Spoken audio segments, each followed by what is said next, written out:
போராட்டத்தில் தவறான முடிவுக்கு போகாதே. தாய் சொல்லை கேள். கேட்க மாட்டேன்.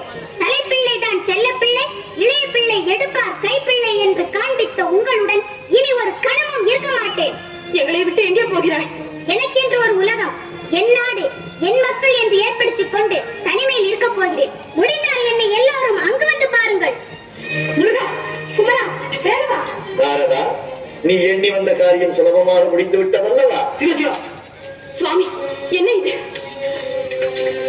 செத்த மனம் பித்து, பிள்ளை மனம் கல்லு என்பதற்கு உதாரணம் காட்டிவிட்டு போகிறான் உன் மகன்.